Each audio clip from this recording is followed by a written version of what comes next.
তখন আমি হাইড হয়ে গেছি জাতির কাছে, দেশের কাছে এবং বিদেশে যারা আছেন তাদের সবার কাছে।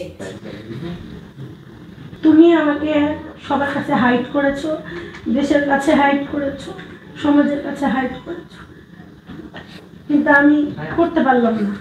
ওনার নারী নেশা রয়েছে, নারী নেশা না থাকলে তো উনি অন্য কোনো হয়তো বা ইয়েতে জড়াতে পারতেন না। আমার স্বামী, আমি এতদিন তার সাথে সংসার করেছি, সে অসুস্থ, আমি তাকে দেখতে গিয়েছি কালকে,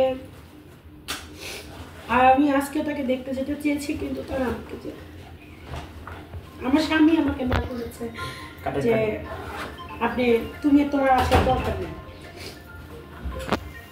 তোমার আসতে হবে না,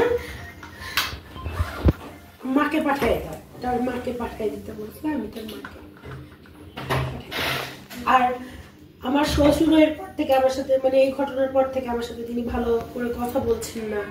আমার দেবরকে আমি কল করেছি জানানোর জন্য, তিনি আমাকে ব্লক মেরে রেখেন, ব্লক করে দিচ্ছেন।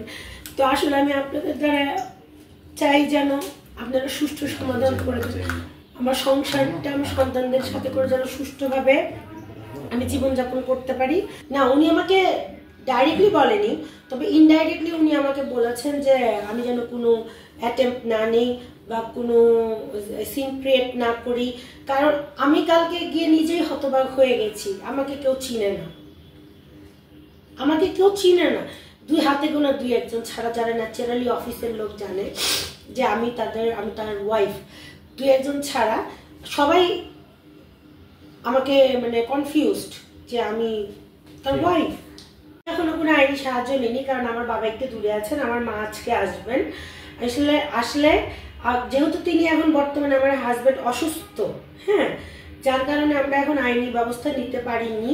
তবে আমি আপনাদের মারফত আমি মানে উত্তরার যিনি ডিসি স্যার আছেন ওনাকে জানাতে চাই যে উনি লিগাল ওয়াইফ না, আমি ওনার লিগাল ওয়াইফ। আর উনি যদি লিগাল ওয়াইফ হয়ে থাকেন তাহলে উনি তার প্রয়োজনীয় কাগজপত্র ডকুমেন্ট যেন সাবমিট করেন এবং আমাকে সসম্মানে সুন্দরভাবে আমার জীবনটা যেন চলে সে ব্যবস্থা আপনারা করে দেন, আমি এটাই আশা করি। আমি লিগাল ওয়াইফ, এতদিন সে আমার স্বামী, যে আমার সন্তানের বাবা, তাকে প্রমাণ করতে হলে আমাকে এখন কাবিননামা নিয়ে আসতে হবে। আর যে কোনো অ্যাপ্রুভ দিতে পারেনি তাকে সামাজিক যোগাযোগ মাধ্যমে সবাই বাহবা দিচ্ছে।